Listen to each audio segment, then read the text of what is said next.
HSC পরীক্ষা নিয়ে দেশজুড়ে শিক্ষার্থীদের বিক্ষোভ যখন শিক্ষামন্ত্রীর পদত্যাগ দাবিকে সামনে এনেছে, ঠিক সেই সময় সরকারের ৪ মন্ত্রীর পরিবর্তনের দাবি তুলে নতুন রাজনৈতিক আলোচনা তৈরি করেছেন জাতীয় নাগরিক পার্টির এনসিপি মুখ্য সমন্বয়ক নাসিরুদ্দিন পাটোয়ারি।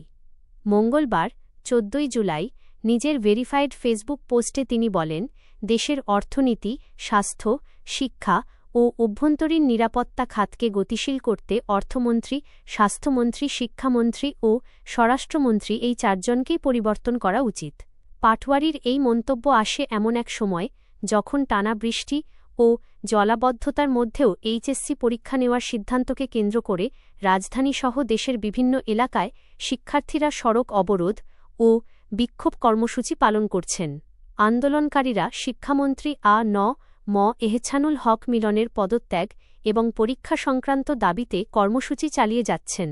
এমন পরিস্থিতিতে শুধু শিক্ষামন্ত্রী নয়, আরও ৩টি গুরুত্বপূর্ণ মন্ত্রণালয়ের নেতৃত্ব পরিবর্তনের দাবি তুলে সরকার পরিচালনার সামগ্রিক সক্ষমতাকেই প্রশ্নের মুখে দাঁড় করালেন এনসিপির এই নেতা।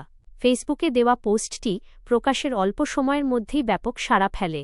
মাত্র ৩০ মিনিটে এতে প্রায় ১১,০০০-এর বেশি প্রতিক্রিয়া এবং ৬ শতাধিক মন্তব্য পড়ে। মন্তব্যে অনেক ব্যবহারকারী তার দাবির প্রতি সমর্থন জানালেও কেউ কেউ এটিকে রাজনৈতিক অবস্থান হিসেবে দেখেছেন। জুলাই গণঅভ্যুত্থানের পর থেকেই নাসিরুদ্দিন পাটোয়ারি বিভিন্ন ইস্যুতে ধারালো বক্তব্য দিয়ে আলোচনায় রয়েছেন। আওয়ামী লীগ, শেখ হাসিনা, ভারত এবং বর্তমান সরকারের বিভিন্ন নীতি ও কর্মকাণ্ড নিয়ে তার সমালোচনামূলক মন্তব্য একাধিকবার রাজনৈতিক অঙ্গনে আলোচনার জন্ম দিয়েছে। এবার ৪ মন্ত্রী পরিবর্তনের দাবি সেই আলোচনায় নতুন মাত্রা যোগ করল।